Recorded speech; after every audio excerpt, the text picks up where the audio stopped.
ಊಟಕ್ಕೆ ಎಲ್ಲೋ ಒಂದು ಊಟಕ್ಕೆ ಇವತ್ತು ಮಿನಿಮಮ್ 100 ರೂಪಾಯಿ ಬೆಲೆ ಕಟ್ತಾರೆ. 4 ಜನ ಮನ್ಯಾಗ ಬದುಕ್ತಾ ಇರ್ತಾರೆ. ರೈತ 4 ಜನ ಇರ್ರಿ, ಭಾಳ ಬೇಡ, 1 ಎಕರೆ ಭೂಮಿ ಹಿಡ್ರಿ, 4 ಜನ ಹಿಡ್ರಿ, 4 ಜನರು ಒಂದು ದಿನದ ಕೂಲಿ ಎಷ್ಟು?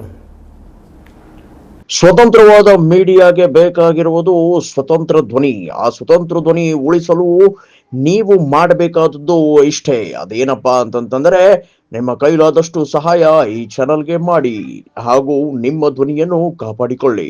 ಅದು 6 ತಿಂಗಳು ವೇಟ್ ಮಾಡಬೇಕು. ಈಗ ಗೊಂಜಾಳ ಸಲುವಾಗಿ ಇದೆಲ್ಲ ನಾವು ಇಲ್ಲೇ ಯಾಕೆ ಮೊದಲು ಚರ್ಚೆ ಮಾಡ್ತಾ ಇದ್ದೀವಿ ಅಂದ್ರೆ, ರೈತನ ಬದುಕಿನ ಬಗ್ಗೆ ನಮ್ಗೆ ಗೊತ್ತಾಗಲಿ ಅಂತ. ಬೆಳೆ ಬಂದ ತಕ್ಷಣ ಬಾಬಾ ಮೇಜ್ ಗೊಂಜಾಳ ಮನೆಯಾಗ ಇಡೋಕ್ಕಾಗುವುದಿಲ್ಲ, ಮನೆಗೂ ದೊಡ್ಡ ಇರುವುದಿಲ್ಲ.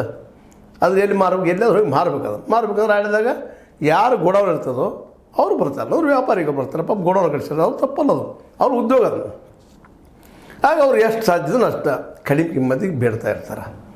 ರೈತಂತೆ ಇನ್ನೂ ಹೆಚ್ಚಿನ ಕಿಮ್ಮತ್ತಿಗೆ ಪಾಪ ಅವ್ರು ಪ್ರಯತ್ನ ಮಾಡ್ತಿರ್ತಾನೆ. ಇಲ್ಲಿ ಒಂದೇನು ಗೊತ್ತಾಯ್ತಪ್ಪ ಅಂದ್ರೆ, ಈಗ ಒಂದು 5 ಅದಾವೆ ಅಗ್ರೋ ಇವೇನು ಇಂಡಸ್ಟ್ರಿಗೆ ಸಂಬಂಧಿಸಿದಂಥವು. ಅವ್ರಿಗೆ ಇವ್ರು ಡೈರೆಕ್ಷನ್ ಮಾಡಿದ್ದಾರೆ, ಆದೇಶ ಮಾಡಿದ್ದಾರೆ ಸರ್ಕಾರದವ್ರು. ಯಾಕೆ ಇತ್ತೀಚೆಗೆ ಒಂದು ಸ್ಟ್ರೈಕ್ ಆಗ್ತಾಯಿತ್ತು. ನಮ್ಮ ಗೊಂಜಾಳಕ್ಕೆ ರೇಟ್ ಕೊಡ್ರಿ, ಬೆಂಬಲ ಬೆಲೆ ಘೋಷಣೆ ಮಾಡಿದರು, ತೊಗೊಳೋರು ಬೇಕಲ್ಲ. ಇದನ್ನು ಮೇಲೆ ಹೇಳುವಂಥದ್ದು ನಾನು. ಎಲ್ಲ ಬೆಳೆ ಪರಿಸ್ಥಿತಿ ಅದು, ಇದೇ ಪರಿಸ್ಥಿತಿ, ಸೇಮ್ ಪರಿಸ್ಥಿತಿನ. ಆದರೆ ಹಸಿ ಪಲ್ಯಗಿಲ್ಲ ಮಾಡೋರಂತೆ ಪಾಪ ಅವ್ರು ಹೇಳಬೇಡ. ಬದುಕ ಕೊತ್ತಂಬರಿ ಆಗಿರ್ಬೋದು, ಮತ್ತು ಮೆಂತ್ಯ ಪಲ್ಯ ಆಗಿರ್ಬೋದು, ಮತ್ತು ಅಥವಾ ಇನ್ನೂ ಅನೇಕ ಪಲ್ಯಗಳು ಬರೋದು, ಕೆಂಪು ಪಲ್ಯದ ಬರೋದು, 100 ನಮೂನಿ ಬರ್ತಿರ್ತವೆ. ಆದರೆ 26 ಬೆಳೆಗಳು ಅದು ಮತ್ತೆ ಬೇರೆ. ಆ ಪಲ್ಯಗಳು ಇವತ್ತು ನೀವು ತೆಗೆದ್ರಿ, ಇವತ್ತು ಸಂಜೆಗೆ ನಾಳೆ ಮಾರಲೇಬೇಕು. ಅದನ್ನು ಇಟ್ಕೊಳ್ಳಿಕ್ಕೆ ಬರೋದು. ಟೊಮೆಟೊ ಆಗಿರ್ಬೋದು, ಮತ್ತೇನಾಗಿರ್ಬೋದು, ಉಳ್ಳಾಗಡ್ಡಿನೂ ಸಹಿತ ಭಾಳ ದಿವಸ ಇಟ್ಕೊಳ್ಳಿಕ್ಕೆ ಆಗೋದಿಲ್ಲ.